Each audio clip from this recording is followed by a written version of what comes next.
Hello, friends, and welcome to the Revelers Rule Podcast, where we celebrate life loudly and lively. And not that you would know this, but I am here once again with my good friend, Cigar Show Tim Long. And when I say once again, I don't mean like, oh yeah, he's over again. He's my friend. We've known each other too long. Blah blah blah blah blah. No. Right now we're indulging in something of a tradition when it comes to us trying to do anything of this nature, and this is actually take two of this trying to make an episode of the podcast, and it's become a thing with us, and I don't know why.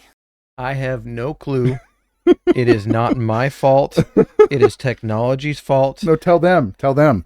It's not my fault. It's technology's fault. It is the fault of stuff. And we're going to leave it at stuff because there's a plethora of things under that umbrella of stuff that can be blamed for it. But, I mean, let's be real. It wouldn't be us getting together if there weren't some sort of technical issues. No, it wouldn't. Just because, I mean, to give you a little bit of background in case you didn't know, and I don't think we've really talked about this at length, but... I don't know what you're going to say, but no, we haven't. Well, Tim was on the channel back in October of last year. Yes. And we did kind of a nice little nostalgia trip and walked down memory lane, watching some of our old videos. And we had a good time doing it. But the first crack at it was an absolute disaster because just for whatever reason, my laptop's fairly old, not crazy old, just a few years old. But it just wasn't handling what we were trying to do. Because we were trying to do the thing where like it was the window, type of thing where like we're down in the corner, the video is front and center. We're giving our commentary on how ridiculous and lame we were back then. It was a reaction video fail. It was a reaction video fail because the video slowed down so much. It didn't even go frame by frame. No. It was more like frame and then wait 5 minutes.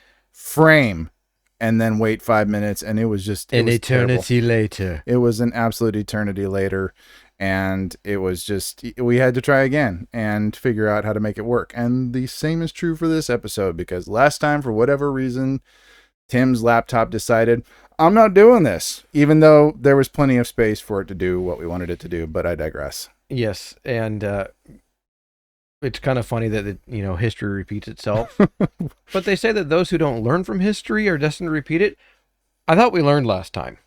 You would but think. Clearly we did not learn. So we have made adjustments. I have everything backed up to my external hard drive, and there is ample space, the equivalent of about 10 of these external hard drives open on my computer. So if there's an issue, it's not my fault again. That's it, Tim. Just blame everything but yourself. Yeah, absolutely. Avoid all responsibility. Deflection. Exactly, because that's how we roll here. But no, what's funny, you say, we thought we learned, but I don't think that this was necessarily the same situation. I mean, yeah, there was computer problems, but it wasn't as if it slowed down to an absolute death crawl. It was just all of a sudden, even though according to what you looked at, there was plenty of space on your computer, but it decided, no, I shan't do this. I will not work any further without compensation, or whatever the hell your computer was thinking. Yeah, it was one of those where it was a different technological issue, and we touched on it the first time we recorded on being picky and making sure things are the right way and dialed in and all that stuff, and it just didn't jive. It didn't happen, and that's how it goes. It gave us another excuse to get together and smoke a cigar and enjoy and hang out. Boo-hoo. But hey, you know what? Sign me up.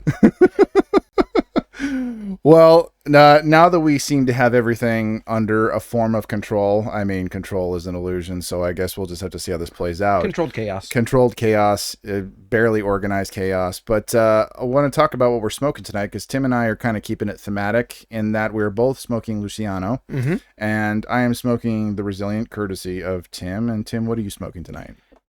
I am smoking the new Eleve, which is basically how in the English language we get the word elevation, Obviously. or to elevate. And it's a new release, obviously, from them. They released it at PCA. They released the Resilient at PCA. They released 2 other new blends. One of them is actually a limited edition release of the Maria Lucia in a new Vitola. And then the last one they released is called The Machinist, which pays tribute to one of the sales reps for Luciano. His dad was just one of those blue collar workers and worked hard and was a machinist for a number of years. And they wanted to create a cigar that sort of represented like the diehard, gritty That's blue cool. collar worker. And I have had all of the new releases and thoroughly enjoy all of them. All right. Well, speaking of new releases, I got to enjoy a new release recently, which through our friends at Hiram & Solomon, specifically through our friend Fouad Khashoggi, who is, I've said this many times over the past couple of weeks, he's a very kind and charming gentleman. Oh, yeah. I've great only guy. had the pleasure of communicating with him via email. I haven't met him in person yet, though I hope that I do have the pleasure in the very near future. But we've been emailing back and forth, and it's been great conversation. He's been incredibly wonderful and supportive. Yep. But he decided to send me a box of one of the I think they released about 3 or 4 different releases, maybe 5, as many as 5. Yes. But he decided to send me the Patriot. Nice. And it was a fantastic cigar. I've had it a couple times already, and Nice. I really enjoyed it. And but it has a really cool story behind it, kind of like what you're talking about with the whole the Machinist. The Patriot calls back to the the Freemasons and the people who met at the Masonic lodges during the initial days of the Revolution, the American Revolution, and how talks of freedom and liberty and all of that kind of stuff. And speaking of liberty, the Sons of Liberty were a part of that movement as well. And so it kind of pays tribute, well, doesn't kind of, very much pays tribute to the men who helped propel our country forward in the early days. Yep. And I thought that was a pretty incredible story, especially how it, as it meshes with the, the Freemasons and the Masonic Lodge, which is, something I'm learning a bit more about. But yeah, I love, and I was really happy because, Fawad, he sent me an email this morning, and then I put the video together, which I posted today, like literally I was like, I'm going to do that right now. And tell the story behind it, make sure people know what the story is. But he kind of really emphasized the idea is like, you should really, he says, I'm sorry I didn't tell you, but next time maybe think to ask before you like post anything, find out the story behind the cigar. It was a very kind suggestion. Yeah, good feedback. And he was just saying, yeah, you really want to tell people the story behind the cigar, because each cigar has a story, not just the brand itself, because I love hearing stories about how the brands get started. Right. But when it comes to the cigars themselves, each one tends to have its own individual story. And sometimes it's just a simple thing like, oh, this happened and I decided to call it this. But then there's deeper meanings like with the Patriot, Machinist, and others like that. Yep. So it's something I really enjoy because, we're not just smoking a bunch of dead leaves. Right. We are smoking, a story. We're, indulging in something that has a history and has a background and a meaning. And I really enjoy that. Yep. Absolutely. And it was cool because I got to meet Fouad for the first time at PCA. We'd emailed back only a couple times, not a whole lot. Walked up, introduced myself. Hey, nice to meet you, all that kind of stuff. Talked with him and Rumi and talked with both of them. They're just an absolute delight, sweethearts of people. And it was a delay when I was scheduled to go and interview both of them and do my time with them at the trade show. And he was super, just sincere and gentle. Gentlemanly. It was gonna say humble and then generous, and it came out jumble. But he was just very humble, very generous, and he was like, okay, come back later on the show, and depending on what I've got inventory wise and all that, which was very, very sweet of him. Yeah. But I just let him talk, and you've done interviews as well, and at trade shows, and to just sit and let somebody tell their story is one of the greatest things, because then they don't have to go through the scripted part of, oh, well, we started this year and this is our blend and this is the tobacco that's in it. They can actually just the free mechanical flow kind of thing. Yeah, and they can free flow and they can just sort of go where they want to go with the story. And I talked with other brands and did it the same way that I had never interviewed before and talked with at the trade show. But both of them over at Hiram & Solomon are just great people. It's fun to sit and watch the two of them talk back and forth together, and just interact. Yeah. But just great people. That's awesome. I kind of had a similar conversation with Zohar Reisman of ZR Cigars. Right. Zohar is a great guy. and he's a guy that I plan to stay in touch with. We've kind of messaged back and forth. I happen to go onto WhatsApp, which is something I really never do, but I have a couple friends who are on there, and sometimes I'll see what they're posting in terms of their stories or their updates. And I saw that Zohar was posting, and I have to say, I can't really do it justice by describing it, but it was a video of the factory, and they have cigars and the molds and stuff like that. And this was a box press mold, and I have to say, I think it was a torpedo box press. Okay.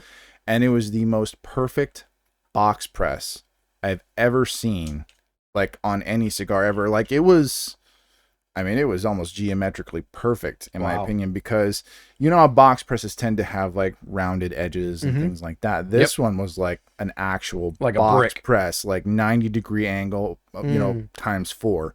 And it was so impressive. And I had to message him like, that is a beautiful box press. And he said, thank you. When you come to the factory?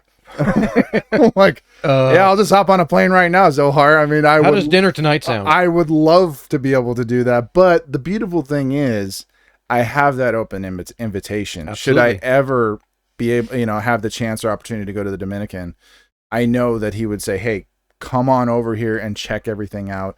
It was just a wonderful thing, because that was from the first meeting and interview. Because I introduced myself on the first day of TPE. I did not go to PCA. But at TPE, and we just started talking, and he did go into the history and everything like that, telling his story, but it wasn't a mechanical, like robotic sort of thing, structured spiel. And I think honestly, people who have cigar companies and brands that are not from this country, they're not from the U.S. I feel like they have a more energetic and vibrant way of telling their story. Sure, because sometimes us, American folk are a little dull. Because we'll sound a little too scripted. We'll sound a little bit, nothing. I over rehearse that in the elevator. Yes, nothing organic or extemporaneous or anything like that. It's just kind of like, oh, well, blah, blah, blah, blah, blah, blah, blah, blah, blah, blah. And it's just like, I understand you're trying to get, something across information, but, inject a little personality into it, inject a little bit of yourself into it. So that way people, will be attracted to that, the story and the product itself. Right. And again, you and I have interacted with enough people where, whether it's in our house where we've, in my old house where we've had people over, gone and met people in lounges, at trade shows, whatever it may be, the best content that comes out isn't the scripted stuff. And whenever I walk up at PCA, TPE, wherever it is, or I'm interviewing somebody, they'll be, if it's somebody that I've interviewed before, they're like, yeah, Tim, it's you. It's good. I know what we're doing. But anybody that I haven't, and, Desiree from Drunk Chicken Cigars, I interviewed her this last time. And she's really cool. Great people.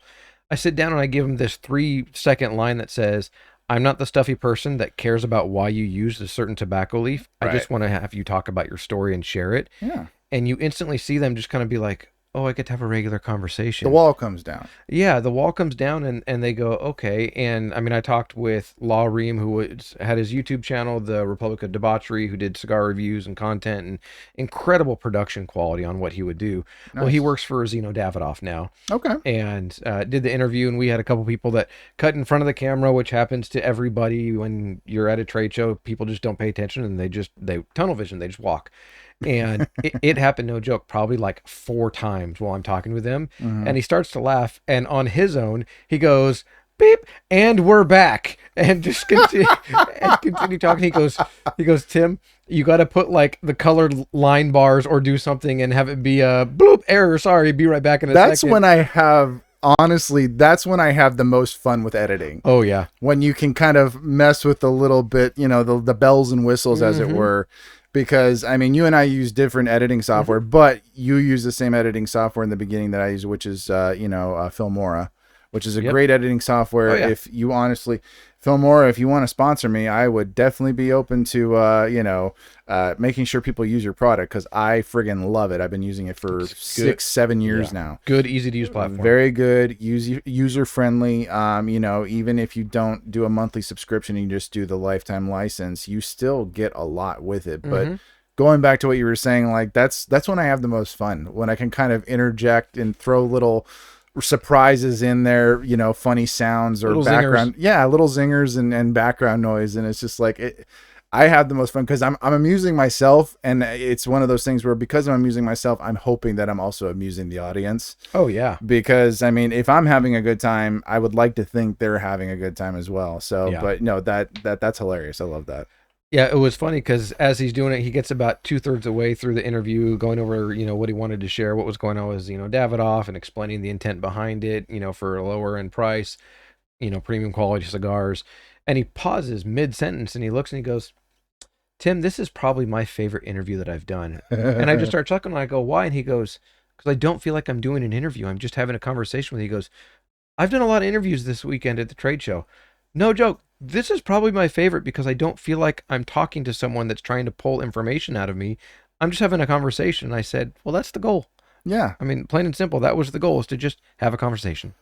Well, and the same thing kind of happened when I was talking with Vlada Stoyanov of Som Cigars, who Vlada is just a great guy. And right off the bat, what's funny is how I met him was kind of interesting because it was like a domino effect of seeing someone I knew, getting to meet a couple more people because I was able to see our good friend Abe Froman. Yes. And I did not know what was going on with him, and I got to hear his crazy ass story about what he went through, what he's still going through. Yep. That guy is a frigging badass just because he kept his own foot that got cut off. And it's okay if you have no idea what I'm talking about. You might not want to know what I'm talking about because it's kind of a grim story. I'm not going to lie. Basically, health problems leads to foot coming off and, an accident and all of that kind of stuff. Yep. Well, the accident that leads to health problems. I don't want to air out all of his,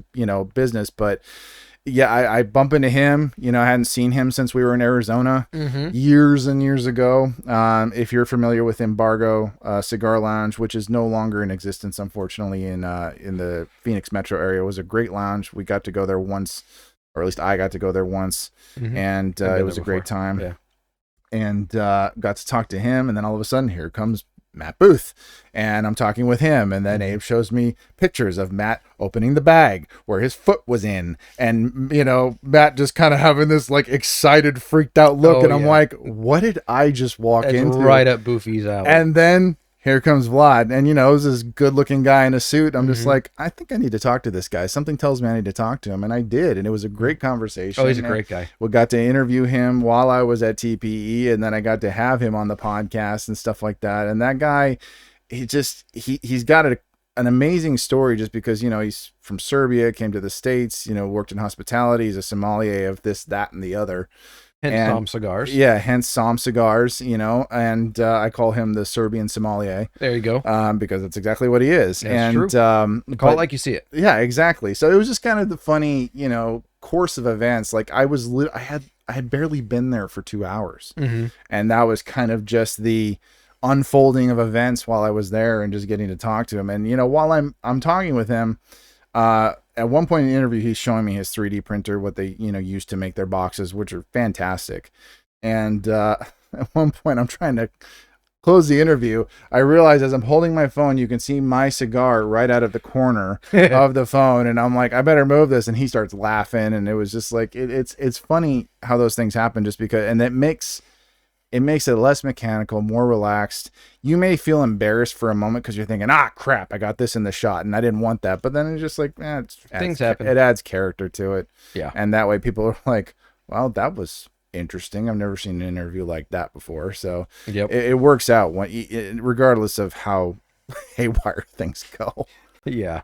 Well, and we talked about this in the aforementioned recording that was not a recording.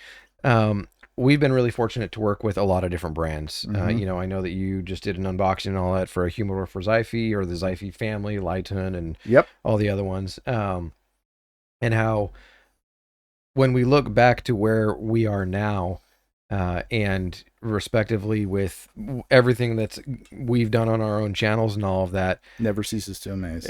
Yeah, I mean, and I shared with you how when I drove home from TPE this year, I drove home and I had the realization that like Brandon Wells, who introduced us to a lot of people and really helped sort of not even like opened the door for us, but he kind of kicked us into it.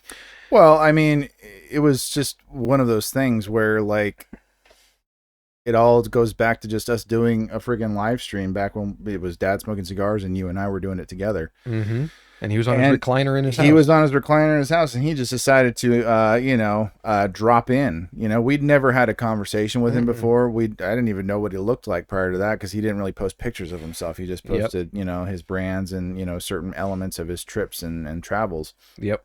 But it was just kind of funny because I really don't think that we would be where we are had that, encounter not happened, because prior to that, what were we smoking? We were smoking what everybody else smoked, which is fine. Mm-hmm. But we didn't know crap about palate and we weren't even familiar with boutique cigars. No, we didn't even, we knew there was a word boutique. We just didn't know how it translated or related to cigars. And, honestly, if that hadn't happened, we wouldn't know of the brands that we know and still smoke. Some of them, probably are a little bit more, a little less, and some just as much. Sure. But it's interesting how those things unfold and how it happens and where we are today, and the fact that we get to, it's not a job necessarily, but I try to treat it like one.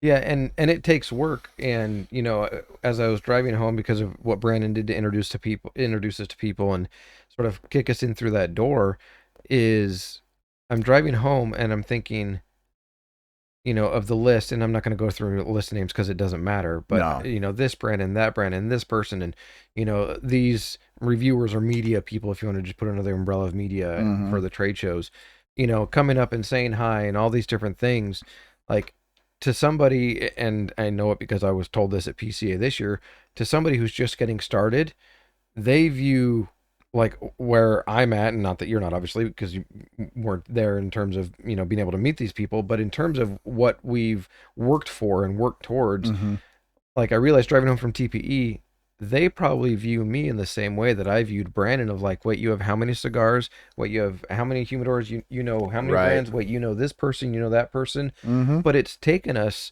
years of work to get to this point. And the thing that I told, and I stood and talked with a decent number of new people that are in cigar media. Right. They're like, how do I get to where you are? And the two words that kept coming up in conversation over and over again were time and relationships.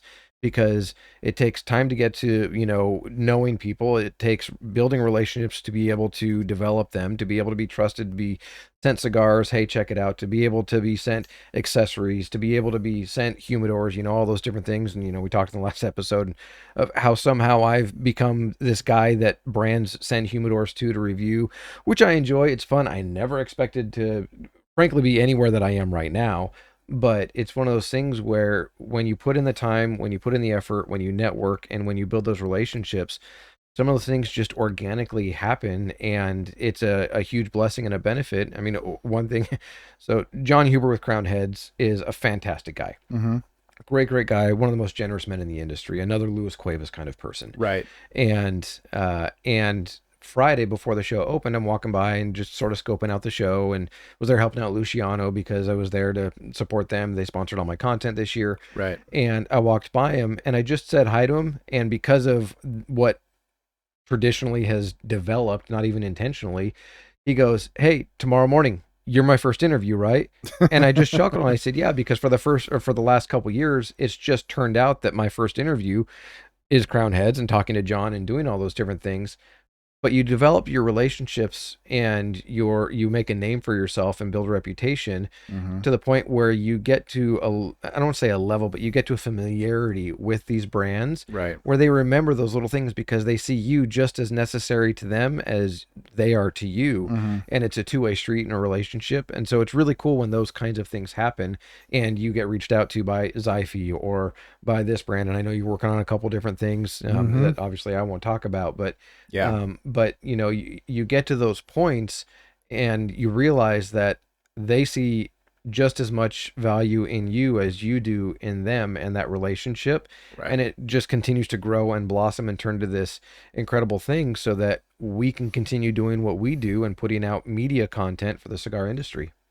No, absolutely. And it's one of those things where, like, we were discussing it before we started recording, which is the whole principle of like, you don't know until you ask. Mm-hmm. You don't know until you have a conversation, because this was an anxiety I had for far too long. And I think all last year, for some reason, it was really getting to me. The whole idea of like, even people who technically sponsor my channel, Yep. I still felt weird about reaching out to them like, hey, could you possibly send me a box or a sampler or whatever? Right. And the thing is, like, and I keep getting reminded of it by you and other people, are like, dude, they support you on purpose. Yeah, one of our mutual friends, Jeff, said the same thing to you. Exactly. Yeah, Jeff Robertson. I really got to give him a shout out. If you guys don't know who Jeff Robertson is, he is our buddy from north of the border. He is living in Ontario, Canada right now. And Box Press Bagger. Box Press Bagger. Very talented photographer. Yes. And he does photography for a number of different brands.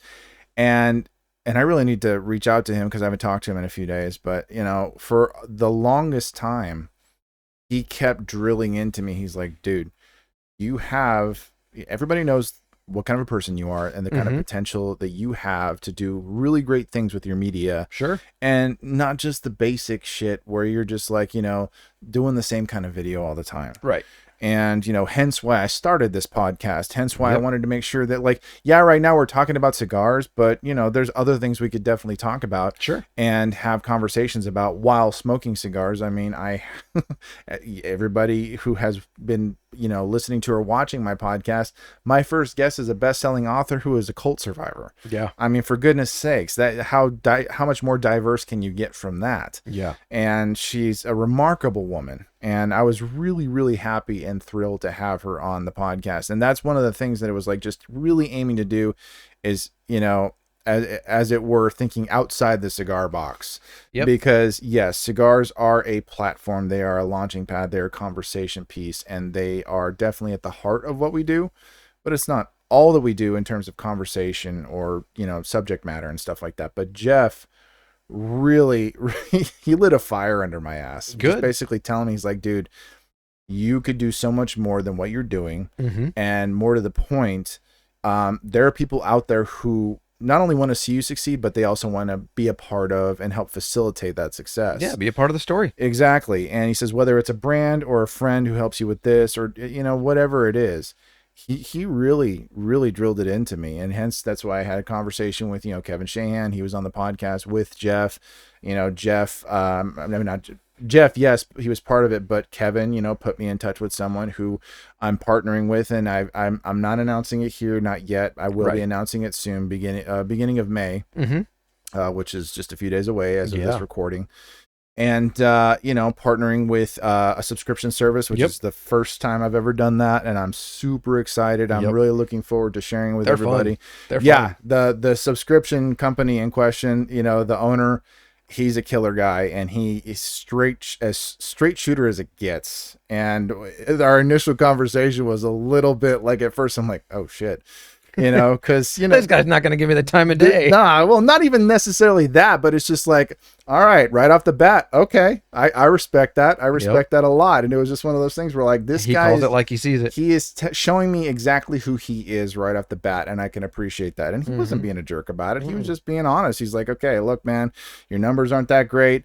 You really need to work on getting, you know, your stuff out there more visible, he says, but tell you what, I will work with you on this. And here we are. And it's just one of those things where it's not something I take lightly whatsoever, because opportunities like this don't come every day. But it's one of those things where I'm really trying to essentially get off my ass, you know, figuratively speaking, have the conversations, ask the questions, make the requests, because you don't know. And this is something I'm kind of gearing towards anybody who's just getting started, is have the conversation, make the connections, start the networking, build the relationships.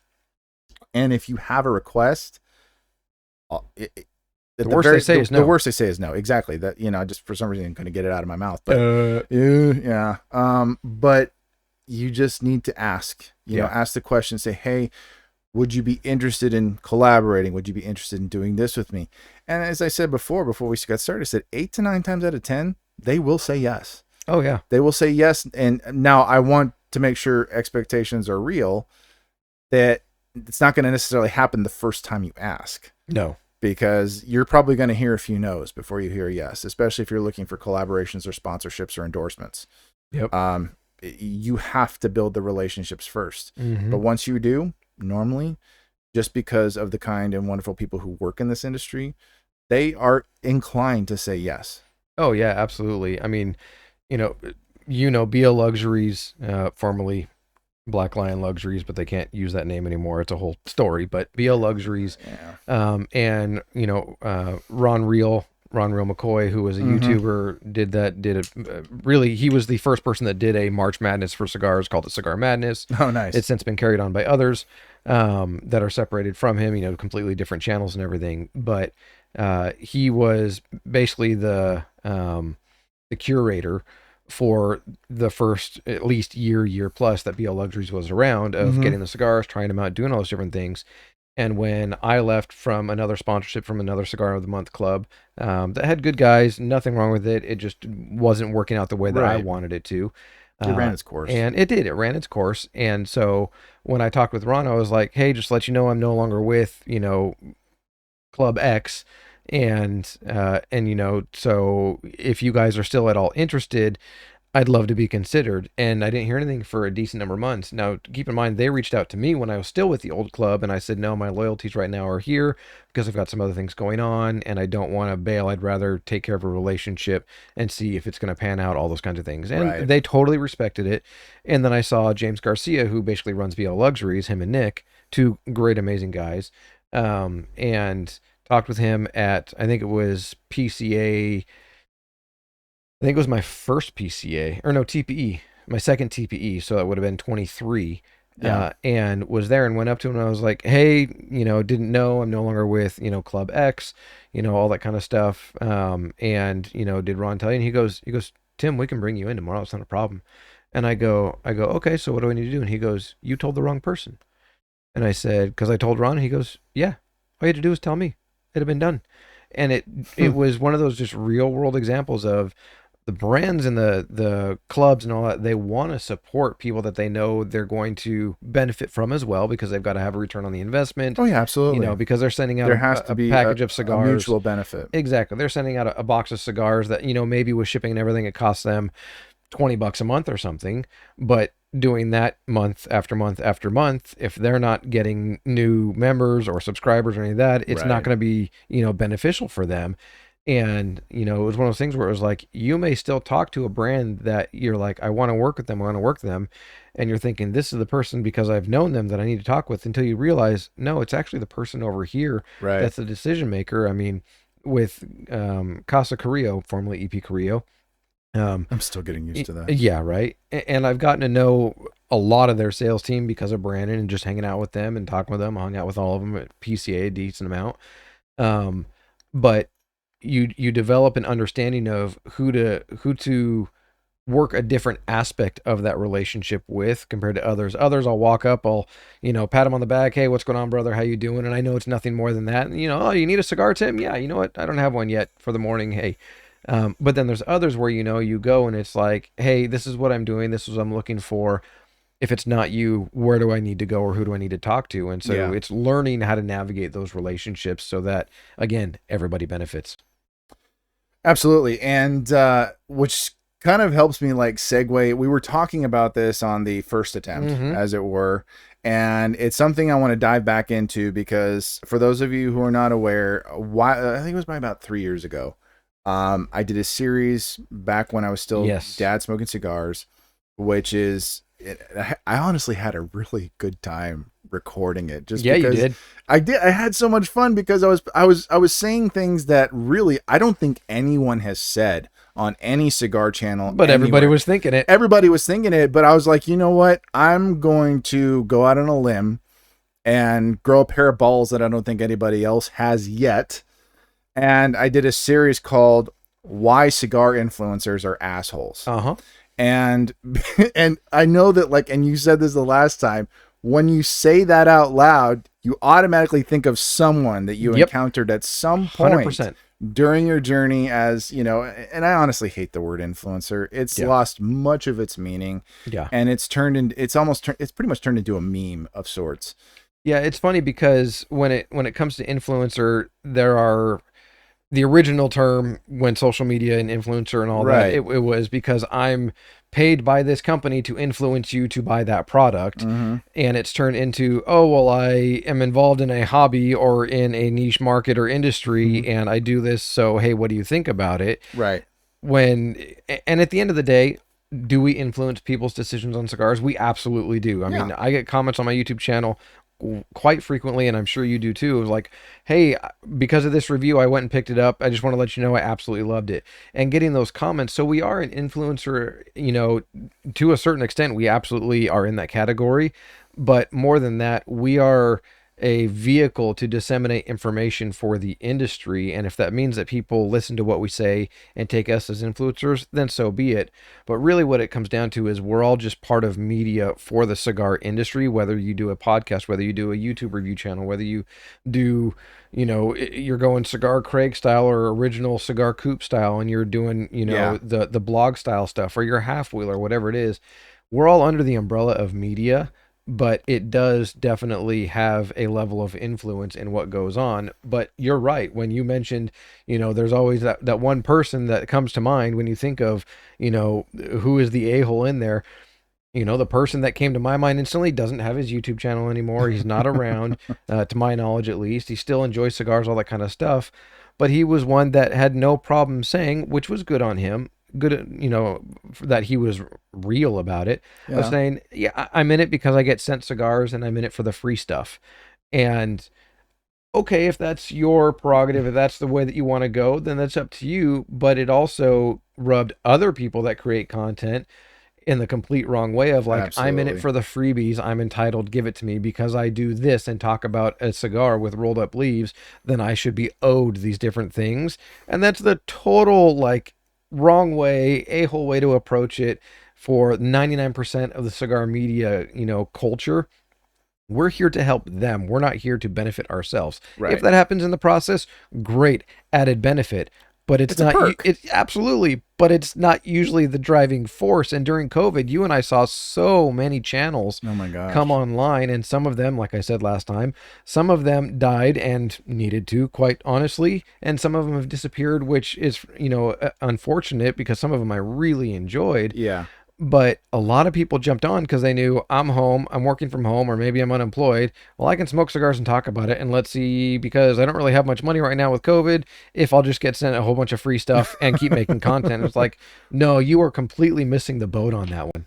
No, and I did it. I did an episode an episode based on that completely, which the episode was called "Where's My Free Shit?" Mm-hmm. And I did like a whole sketch thing in the beginning where I'm like, I'm wearing sunglasses, I'm holding a beer, I'm putting my phone. I was like, hey, yeah, I'm so and so. You know who I am. Like, do you know who I think I am? Yes, sort of Brandon's situation. line. Don't you know who I think I am? Don't you know who I think I am? And it's just like, yeah, I was just wondering if you could send me stuff. It's like, and then like pause, and he's like, oh, well, I don't really pay for stuff and things like that. And then the whole like thing ends like, hello, bad connection, that sort of thing. It was just like, it's the exception, not the rule. 100% exception. But kind of going back to what you were talking about with like how, people, they will look at us and see us as like, not as celebrities, but they'll see us as like, it's so cool you get to do this. Yeah. What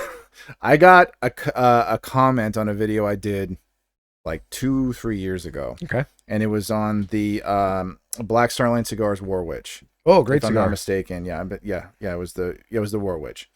And this guy, now in this video, I am wearing my Hellfire Club shirt from Stranger Things. Okay. The shirt that Eddie Munson wore. Mm-hmm. And this guy comments, bro, I came for the cigar reviews, but stayed because you're clearly my spirit animal. Hellfire shirt, Eddie Munson mug. You're just out here living the dream. We've apparently got the same taste in cigars in life. Keep crushing it, man. Loving the vibe and the content. And when you get comments like that, it honestly makes it 100% worth it. Not that it wasn't before, but it's just one of those things where like, I wasn't expecting to get that kind of comment, especially from a video I did years ago. Right. And, before I did, the rebranding, before I kind of switched over to what I'm doing now. Yep. And it's just one of those things where like I was not expecting that, but you bet it made my day. And it's one of those things where like, yeah, free stuff is cool. Getting free stuff is always fun. Oh yeah. It's always absolutely a ball. You get excited. It's like you're opening a present on Christmas. Yep. And it's always exciting to, get that package in the mail or on your porch and stuff like that. But again, exception, not the rule. When you and I first got started, and we've told this story a million times, but the first thing we ever got sent was a very small boutique brand, sadly no longer around. I still have one left. I hate you for that. I really do, because I smoked my last one forever ago, and I still kick and curse myself for like not saying that, it was called Cigars by Nicholas J. And Nick was a really great guy, and we miss him terribly. And the Alma. And exactly. And he was talking about basically like how he was kind of moving out all his inventories. Like, you guys want me to send you a box or two? And we were like, oh no, you don't have to do that. And now I could curse the day that I ever was so nice and humble. He was trying to do us a solid, and we're like, you don't have to do that. I just wonder what my palate would think of the cigars after all these years. I don't. Yeah, exactly. And I only vaguely remember what it was like, and that breaks my heart, because it was one of those rare gems that would be considered, kind of like not necessarily like a pre-revolution Cuban or anything like that, but. Right. In our sphere, yeah, kind of. Well, and he rolled them in his house, did it all himself, did the bands, did everything himself, which is what made his story so cool. Mm-hmm. But when we were coming up, it was like, oh wait, we're getting sent something. Oh wait, there's a brand. Like, I remember when Luis Cuevas came over to my old studio, when we were all hanging out and we interviewed him. Yeah. And my boys were like, wait, a cigar owner is coming to our house? Yeah, he's coming over. And I remember thinking, like, because we knew Lewis well enough at that point where it was like, yeah, Lewis is coming over, and it wasn't any kind of a fanboy shell shock kind of a thing. No. But I remember when he walked in and he goes, oh, Tim, I didn't know we were coming to your house. I'd have brought a bottle of wine or something. And I was like, Lewis, it's fine. Just, you're here, whatever, no big deal. But when you get more into it, people will look up to you, or they'll send you comments like what you just read. Mm-hmm. At PCA this year, and if you haven't checked out Sticks at the Shore, Robert is his name. Great guy. He's also got a podcast called the Lounge Life Podcast. Really, really good dude. Love his content. And I've been he says, it's funny, he used the word mentor, and I'll share a funny story about that in a second, but we had Brandon that paid it forward and helped us get connected and know people, and made introductions, all that kind of stuff. And so I've just been encouraging him since he started his channel, a number of months ago, and all of that.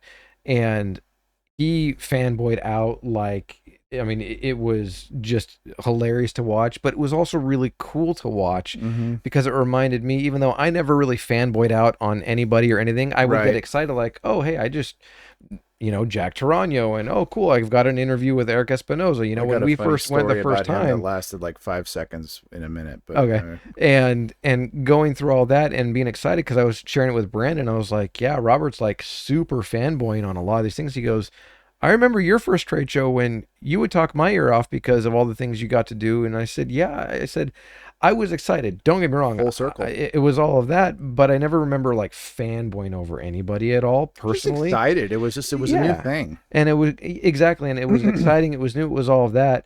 But he walked up to me as I'm in line to get my credentials and all that for the show. Robert does. And he comes up and he looks and he smiles and is like, hey, Robert. And he just like loudly yells, my mentor. Oh, Jesus. And walks up. And at first I was like, oh, dude, he's like full send. It's like, do not put that responsibility on me, man. But then we got talking more and we hung out a ton during the trade show. And it was cool to see him get to experience it all for the first time. And he sent me a really, really sweet text a couple days ago, thanking me for taking the time and just introducing him. I introduced him to Brandon, who introduced him to a couple different people, all that kind of stuff. And it was just cool to see, like you said, to see it come full circle, but then realize that, because I was sitting talking with Patrick Legreed of Half Wheel at the airport, because we were both flying on the same flight coming back, because I stopped over in Phoenix where he lives. And he goes, so what stuck out to you? And I said, there were a lot of new media people that seemed like it was just like a day at Disneyland fanboy, and they just met Mickey Mouse and they were on cloud nine. And he stops me and he goes, shouldn't we have that? Like, not arguing with you, but like, isn't that a good thing? And I was like, oh, I completely agree. I said, I've never been one to fanboy of like, oh my gosh, I just met John Huber or Eric Espinoza or Nick Perdomo or these different like people. They were the Beatles or something. Yeah, I've never been that kind of person. I told Patrick, I go, that's just not who I am. I said, but I'm glad there are people like that doing media because it brings a new level of excitement into the industry. And it continues what all of us have been doing for years of getting more people aware of the industry, of what the cigars have to offer and talking about it in a new way.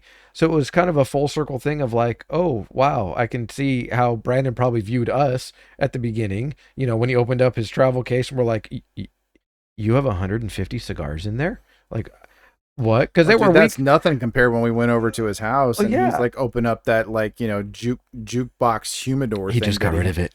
Oh, really? He did. He just got rid of it. But he had cigars from like 20 years prior to that. 20 plus years prior to that.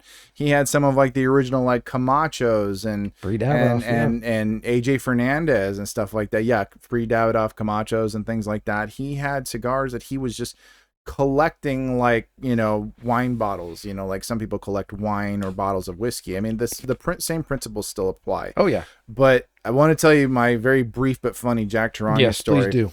Because not a word was spoken to me from him. What happened was, it was the last day of TPE, just you know, this earlier this year, and I was kind of wrapping things up, and what I did is I had my big old selfie stick thing, which I was using. It's a multifunctional. It's a tripod. It's a selfie stick. Has a little mini remote that you can connect via Bluetooth to your phone. Has, you know, little you know, studio lights on it. It's really great, and it was only $20. I got it off the TikTok shop. When I saw it, I'm like, I need that, and it was what I used throughout the entire thing. I didn't conduct a lot of interviews, but I used that for every single one of them. And the thing extends just around or a little over 6 foot. It's about as tall as I am, if not maybe a couple inches taller. So you probably see where I'm know exactly, because I know Jack so well. Yeah. So I'm just walking down one of the aisles in between all the various, you know, booths and all this stuff. And I have it fully extended. And my phone obviously is on it, and I'm getting just a wide overhead shot as kind of like, you know, filler media, you know, kind of your usual exterior aerial type shots. B-roll. And I'm like, might as well have this. And I use it as the intro for all of the interviews that I did. And I'm walking down the lane, and Jack's walking up towards me, and he's just looking at me. And I just look at him, and I was like, I'm just getting an overhead shot. And he looks at me and then turns and walks away. This look on his face, like, what is this guy doing? What the hell are you doing? I'm like, I'm just doing, and he's like, no, I can't. I need to go. And he just walked away. I was just like, okay. I know this, I realize I'm about 2 generations after you, man, but come on, I wasn't being that ridiculous. I wasn't being like, you know, selfie, like being vain. I'm like, I'm recording other stuff, not myself. But apparently that was too much for Jack to deal with, and he just had to walk away. That's funny, because it must have been the day before or the day that I did a walk around B-roll. I think I did mine on day 2 of TPE. Well, this was the last day. Then I did mine the day before. It was literally like an hour before I left. Oh, okay, got it. Because I'm rolling with my rolling tripod, which evidently created a whole lot of buzz with a bunch of people there, because Kevin Shahan talked to me. I was on his show for a TPE wrap-up kind of a thing. Right. And he goes, I got to tell you. And I don't remember, I think it was Michael Herklotz or somebody was talking with Kevin, and they're like, yeah, and this, you know, tripod on wheels was rolling around. It was like the most brilliant idea I'd ever seen at a trade show. And then other media people, or was it Coop, whoever it was, it doesn't matter. But Kevin had heard about it. And so then when he saw me at PCA, he goes, You brought it, huh? And I go, of course I brought it. That's my tripod and rolling cart. I go, I'm a party of one. It's just me. I got to roll everywhere I go. But everybody that saw it was like, oh, that's brilliant. Why didn't I think of that? Because they're all going around and they've got, monopods and one person's holding or they're trying to figure it out, or you've got your extender tripod and do all that kind of stuff. But I roll by the Espinosa booth at TPE, which was not busy at that time, roll by and I pan across and I look at Jack. And from my perspective, I'm looking at him like, and I'm waving at him all goofy, and he just looks and he goes in the video real quick. So totally opposite reaction of what he gave you. No, well, I mean, when you think about it, it's just like, because the selfie stick is either one of the greatest inventions ever or it's one of the worst inventions ever, Right. depending on whose hands it's in. Yes. And I wasn't using it for any kind of vain purpose. It was not to get a better look at myself or get a wider shot of myself. Look where I am, guys. No, it was just like, I'm looking at everything from an overhead view because, I mean, how else am I going to get this kind of shot? Right. And yeah, I can't really see what I'm recording, but I'm just kind of going on faith here. Yep. And it's just, you do the best with what you got. And that was what I had. And apparently it just was, yeah, no, it wasn't Jack's cup of tea. Not by any stretch of the imagination. It's like, and it was one of those things where I could have been like, okay, geez, but I was just like, you know what? From what I know of Jack, that is completely on brand. Yeah. 100% on brand. But, kind of going back to what we were talking about, but, just it's a challenging game just because, kind of talking about the attitude you and I, and it's not like it's outside of our personality or our character. But at the same time, there's nerves involved because Sure. you're just thinking, it doesn't matter how outgoing you are, it doesn't matter how gregarious you are, it doesn't matter how easily you get along with people, because people like you and I, we make friends fast. I'll talk to the person in front of me at the grocery store if they're buying the brand of mayonnaise I like. Yeah. I mean, it's part of our makeup where it's just like we are comfortable around people and we know how to make people feel comfortable around us. Sure. And it's one of those things where even when you have that as an advantage, because then the nerves don't kick in as hard if you're talking to somebody new, especially somebody that we see as like giants of the industry or people that we, maybe on an internal level are kind of fanboying out about a little bit, geeking out. And, but the approach is still a little nerve wracking because you're talking to somebody, maybe you don't know them that well, you know of them, maybe they even know of you. But you want to make sure that you make a good first impression and you don't stick your foot in your mouth or say something that would make them think, okay, this guy is either weird or he's a dick. I don't want to talk to him. Right. Because, once that first impression is blown, you're not likely to get a second chance at it. Right. Because I was at PCA, and you've heard of Domain Cigars. They've been getting a lot of attention, all these different things. And I wanted to go visit them and stop by. All of my equipment was dead. I mean, the camera batteries were all dead. My DJI system had died. And I was like, well, shoot, this sucks. But I walked up to him anyways. And I was like, hey, he's with a retailer. And so I came back and I was like, hey, just want to introduce myself. My name's Tim with Tobacco Talk Media. He goes, oh, I watch you. I know your stuff. And I was like, oh, that's cool. I appreciate it. He goes, I'm glad you stopped by. And so we just had this conversation. That's great. But it wasn't one of those things where I walked up and I was like, oh, shoot, how am I going to talk? Because I've gotten a lot of buzz about Domain. It was just like, I guess I've gotten to the point, and it's taken time, gotten to the point where now I'm just like, I'm just going to go up and be me, whether it's, Robert Caldwell went up and said hi to him, or Matt Booth, or whoever it is at the different brands of booths, whether I'm familiar with them or not, go up and just be myself. And it's gotten much more comfortable over the years. Now, obviously, the first couple times it was like, okay, that's, even though we had emailed back and forth with Billy and Gus of Artesano del Tobacco, and they sent us when they released the Viva La Vida because of Linda, and all those different things. Yeah. But there were still the initial, like, I'm going to go and say hi. But as soon as you get talking with them, all of that just goes out the window, because they're also like, okay, this is somebody from the media. I want to make a good impression too. And they're well rehearsed. They're well versed in their portfolio, all that stuff. Yeah, it's not their first rodeo. Exactly. And it just becomes this very comfortable, like sitting in a lounge. And that's probably the best way to frame what happens at these trade shows. It is basically a whole bunch of different vendor booths of mini cigar lounges It's where a you giant just ass sit lounge. down and hang out and talk cigars, or don't talk cigars and hang out and just get to know each other. But it takes time for anybody that's newer, that sees this, listens to this, and you're thinking, I love cigars, how do I get into this? It will take time to get used to and comfortable with initiating conversations and doing that.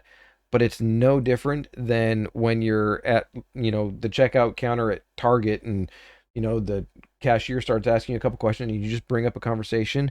There doesn't need to be this extra like mental block or pressure of like, oh, but I'm talking with this person or that person. I'm, talking with Pete Johnson, who's just one of the nicest guys in the industry too, and talking Drop about all a these few more people. names, Tim. But I'm saying that because I want people to know that they're relatable, they're good people, and it's not a matter of like, oh, hi, I like, just walk up and talk to them like a normal person, because that's what they want too. No, exactly. But I will say this, one of the things you have to make sure that you are super aware of, and, we've known people who have zero self-awareness. We've witnessed it, either in our own personal lives or just, stories we've heard, is be 100% aware of yourself, because if you walk up with any kind of like swagger or cocky attitude and stuff like that, as if, it's their privilege to meet you. Yeah. Do you know who I think I am? Again, yeah, exactly. Because like, I know who I am. I know why I do what I do. I do it because I love it and it's fun. Yep. And it's a blast. And anything beyond that is a bonus, a perk, or a privilege. Yep. I count it as such, even though, like, kind of like I said before, I try to treat this like a job. I want to treat it with that kind of respect. I don't want it to be treated, especially now, with the point of what I'm getting to do now, things I wasn't able to do, 4, 6 months, a year ago, whatever. I want to treat it with the respect it deserves, and put in the kind of effort and work worthy of like saying, this is my full-time job. Yeah. It would be lovely if it was, but it's not, but I try to treat it that way. And, you have to make sure that, especially again, for those of you who are new to this, make sure that when you are walking up with a sense of humility. Yep. And you want to make sure that they don't get the vibe coming off you that, you're some cocky SOB. That's the exact phrase that was in my head. That I almost said that the words themselves, but I really didn't feel like putting in that effort. But it's just, because we've seen it. We've seen. Oh yeah. I haven't seen a lot of it. I will say It's that. gone down. Well, yeah, and even in the earlier days of when we were doing this, I don't feel like we saw too much of it. We just kind of saw it in little spurts or waves. And, somebody who, when they were on their socials or on their YouTube channel, they just had this air of bravado that you're like, okay, you do you, buddy, but I don't think that's a person I really want to associate with. I kind of want to watch. I want to see what that person does. We stopped watching channels because we would pick up on that, and we were like, oh no, that's not genuine, I'm out. Exactly. And it just seemed like an act. It seemed like something that it was a show and something they were putting on, which I do that on occasion. Sure. To be funny, to be silly, to make people laugh, or even just to entertain myself, because it's just like, but it's not your everyday shtick. No, it's not. I am an outgoing person, but at the same time, I like to be chill. I like to be, calm. I like to make sure that, I'm making people comfortable, because, you come off loud and raucous and people are going to be like, okay, buddy, you're a little bit much for me. Nice to meet you, but I'm going to go talk to this person who I feel like I can, who's actually listening to me and stuff like that. So, just kind of going back to what you said, the person in question who said, I'm in it for the free stuff. On the one hand, you could say, well, at least he's honest and he's straightforward and he's telling us who he is right off the give bat. him credit for at least being honest. But the problem with that is that he played his hand way too frickin' early. Yeah. And by stating that so early out of the gate, that automatically just cuts off so many opportunities that he could have had. Yeah. To build relationships and connect with people, and God bless you. Thank you. And have those opportunities, because like, and this, I don't bring it up a lot just because it's not necessary, but there were times when you and I were doing this together, whether it was on a live stream or something like that, there were times I put my foot in my mouth and I hurt people's feelings. Yeah. I didn't mean to. No. It wasn't something I was intentionally doing, but I found out through those experiences, like, you know, if you're not careful with your words or how you know, come off or come across, you're going to piss people off. Yeah. And alienate yourself and alienate others and make them less inclined to want to work with you, partner with you, do anything with you.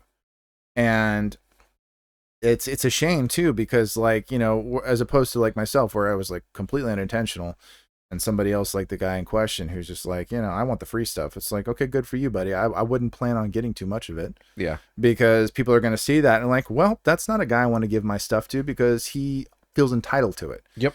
There's a sense of entitlement that where he's like, you know, oh, you know, I mean, I should get free stuff. It's like, free stuff is great, man, but we didn't get free stuff for a long time. For a while. I mean, we were doing it for probably almost a year by the time things like that started happening. Yep.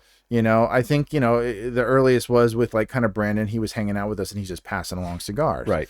And whereas, you know, brands who wanted to send us stuff, that took a while because, you know, metrics, subscriber numbers, we weren't all there those yet. Nobody wanted to do that with us yet, which is completely understandable. Well, yeah, we had videos that were like, oh, 16 views. Well, yeah, who's going to care about 16 impressions when they only watch 45 seconds of the video? Yeah, exactly. So it's just if you're thinking of doing this, like first, be willing to put in that kind of time and effort and work that shows people that you just want to be a part of the community, that you want to join in the fun, join in the revelry, as it were. There you go. And well done working that in. Well done. Yeah, I know. See what I did there. But, you know, just we got started because it was fun and the passion for cigars was growing. And that's what really spurred us into the presence of the people that we count as friends, count as people who are, you know, kind of, I don't want to say colleagues because that sounds a little bit too formal, but, you know, people who are associated with us because of just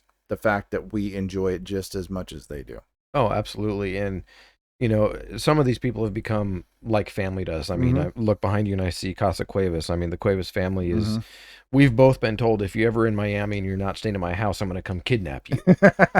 and it's like, yeah, if you book a hotel, I'm going to come find you and throw you in a van. And it's cool when those relationships get to that level, because then you know that they see you as being genuine. I mean, I talked to, you know, at the scout meeting tonight, talked to a dad who enjoys cigars and all of that, and he was asking me about the trade show and how it went, and, you know, how do you get into it, like all that, not because he wants to, but he's genuinely curious. And I said, you know, the same thing I said earlier, you know, it's relationships and time. And he goes, you probably see people that go into it for the wrong reasons. I said, absolutely, I do. I see them at every single trade show. They're usually the most awkward person there trying to interview somebody, or they're there and they're like, hey, can I get 45 seconds with you and a couple of your new cigars because I've got to go somewhere else, which basically says, hi, I'm going to use you for 45 seconds to benefit my channel or my listeners or my viewers, however many I do or don't have, and then I want to trick or treat and go to the next house. I like how you put it that way. That's funny. Trick or treat, because that's essentially what you're doing. You're holding out your sack and it's like, can I get some goodies? Thank you so much, appreciate it. I got to go to this next person. And we've both seen it. We've both seen it, and you have to be willing to take the time, more than just 45 seconds. And even if it's a little bit awkward, a little bit kind of rough out the gate, you know, the person you're talking to, work through it. Well, work through it and just talk about stuff, because there have been times where, like, even like doing the podcast, talking with people that I know, you know, I mean, like Michelle, I hadn't seen her in 20 years. So, you know, there were points in conversation that I was kind of stumbling over a little bit. Sure. But even talking with Miguel, or even talking with Jeff and Kevin, I was kind of like at certain points feeling like, why aren't the words coming out of my mouth? Why do I feel like I'm kind of struggling right now? Because I know these guys, they know me. I've had conversations with them before, however brief. Yep. And, you know, collectively I've known them for years. So what's the problem? But, you know, but as opposed to meeting, you know, somebody for the first time, like when I was talking with Elliot Hammerman of, you know,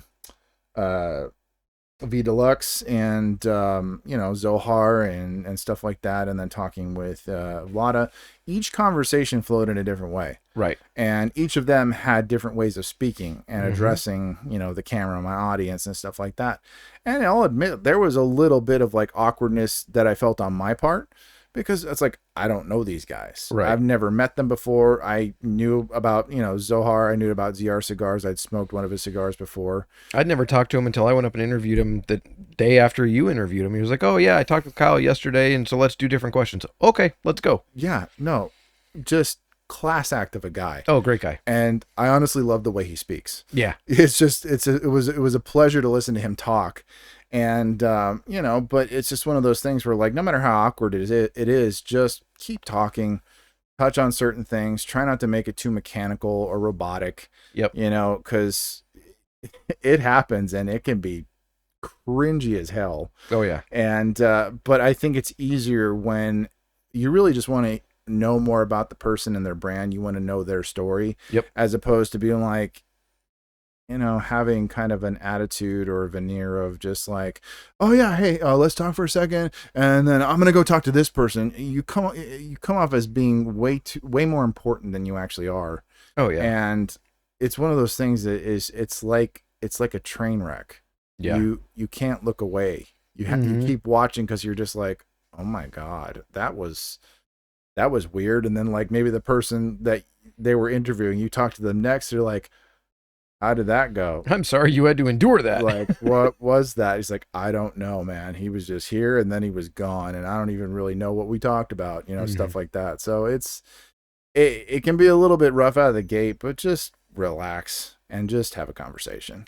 Yeah, and we've both also seen probably the last category of media at trade shows is the one that's just so excited they don't even know how to, like, begin the conversation, or they're so over the top with, like, oh, I love everything you make. Oh my gosh, it's the greatest. So tell me about this. Like, oh my gosh, I had it and it was just this and that. And you're just standing there and you're thinking, they're a normal person, bro. Why don't you just talk to them that way? And I get that you're excited. Again, we covered that part. It's great that you have excitement. But remember, you said the job you're there to do is interview them, not to be on camera going, oh my gosh, I'm talking to you. It's like this. Have you ever seen the sketch on SNL, the Chris Farley show? Uh-huh. Where he's like sitting there and he's like, you remember when you did this thing? Yeah.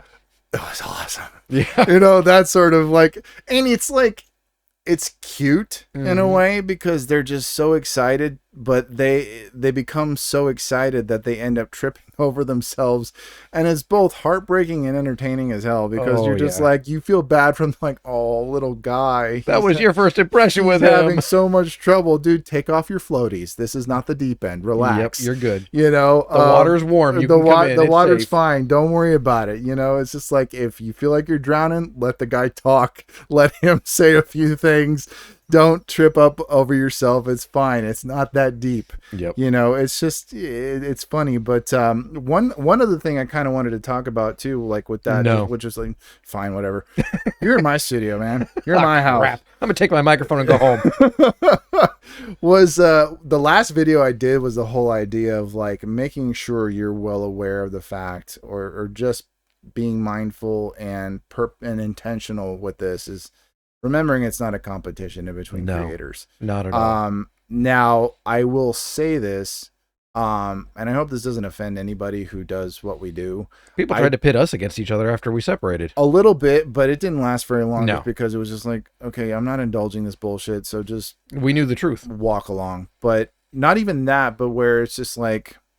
And I completely lost my train of thought. Thanks, Tim. You're welcome. But, no, okay, what I was going to say is that I don't typically watch a whole lot of other creators, not because I don't support them, not because I think I'm better than them or I'm above them, but one of my biggest pitfalls is comparison. Oh, sure. And they say comparison is the root of inferiority. Yep. And that's one of the things that, like, I don't want to do that to myself, comparing myself to another creator. Because, like, yeah, they may have way more, a much bigger collection of cigars, and they work with brands that you would only dream of working with, or whatever. Or they have all the cool toys, or they have all the cool tech, or they have disposable income that allows them to do things that you or I could not do. Yeah, I went and bought a cigar. It's kind of at the top of my price range. Yeah. It was, $60, and I'm sitting there going, I never spent $60 on a cigar. Must be nice. I mean, Yeah, good for them. Good for you. I mean, if you have that, that's great. I'm not like so jealous or envious. There might be pangs of jealousy where it's like, oh man, that's so cool. I wish I could do that. But then you can kind of get inside your own head that way. Oh yeah. And I'm not competing with anybody. So Nope. that's, I'm aware of that. I know that about myself. You're really competing with yourself. Well, yeah, exactly. I'm my own worst enemy, but I'm also my own, the one who can actually kick my own ass into gear. And it's one of those things where like, it's really a shame where there are other creators who have that mentality of like, I'm competing with all of you. Yeah. And it shouldn't be that way. I remember when I went to the first time I met Eric Bay, when I was at a Black Starlight. I love that guy. I really need to get back in touch with him. He's got a full-on beard now. I am not surprised, and I'm sure he looks fantastic. Yep. But I need to. I have his number. I just need to shoot him a text just to say hi because I haven't spoken to him in forever. But there was a Black Starline cigar event over in Orange County, over at Maximar Cigars, the guys who bring you small batch cigars. And, they were doing a cut and light event, meet and greet, all that kind of stuff. And it was him and the gentleman who, and I hate how my brain works with this, the gentleman who owns Casa de Sueños. Oh, yes. I know who you're talking about. Younger guy. Yeah. Yes. And he was there. We got to talk and hang out, and he said the most amazing thing, and I never heard it put this way before, but it was one of those things that just reminds me how wonderful this industry is. He put, they were talking about their respective cigars and the ones they were releasing, new ones they were putting out. And he says, I love watching you be successful with it, because like, I'm not competing against you, man. Nope. We're not competing companies against each other. We are in the same business, we're doing the same thing, and your success is my success and things like that. And I thought that is the most beautiful thing I have heard, or at least it's the most beautiful way I've heard it put. Yeah. And I think that was actually what inspired me to make that video not too long after that, which is just like, it's not a freaking competition. Be aware of that. If you're going to get into cigar media, make sure that you are not, one, comparing yourself to other cigar creators, because it's just a bad idea. And no one cigar creator is completely like another. There's similarities. We do a lot of the same stuff. It gets saturated as hell sometimes because we're all putting out review videos or this, that, or the other. Try to be unique as you possibly can, and don't compare and don't compete. Yeah, there's no competition in this. Right, and the guy with Casa de Sueños does Steel City Cigars also, because he actually Texas Cigar Roadshow. Yeah, Dave Skelton, great guy. Finally got to meet him at PCA because he was there. And I was sitting down at a table with him talking, and I introducing myself, and sure enough, the guy from Casa de Sueños was there and was talking with him, and we're going through, and he's like, "Oh, have you tried mine?" I was like, "Yeah, I've tried a couple. The one that you did for Texas Cigar Society was really good. All those different things." But again, he also exudes this sort of demeanor of, let's just relax and hang out. And he's not a competition guy, like you just said, because that came up then as well. And just going through, and sitting and talking with them, when you talk to the people that are doing it for the right reasons, they all have that same general consensus. I watched a Facebook reel or YouTube or Instagram or whatever it was, I think just today, of Michael Herkloth saying the same thing. Look, yeah, we all want our own sales. Yeah. We all want to build our brands, but I'm still going to cheer on the guy that's across the aisle from me, because that means that the cigar industry is still continuing, and maybe one day they'll come and they'll try out my cigars, but until then, I'm going to cheer him on because that person's still buying cigars, enjoying them, and still in the industry, so why wouldn't I support them? They're not a competitor. They're not my enemy. But yeah, like, make sure that you're not coming off with an attitude of like, I'm going to be better than all these guys and I'm going to do what no one else is doing. You want to do what no one else is doing, that's fine. I mean, that's something I've tried to do in, a number of ways. Like, this podcast, I mean, it's very similar to a lot of other podcasts, Sure. but I try to be different about it, especially on who I have on the show. Yep. I don't want to strictly just have industry people on the show or influencers that do cigar media on here. I Right. will have them on. I'm not above or beneath that. I'm going Right. to have them here because they're fun to talk to. Sure. And it always, ends up being an interesting conversation, Mhm. as evidenced by my podcast that I did with Jeff and Kevin, which was a hoot, ended with a nosebleed.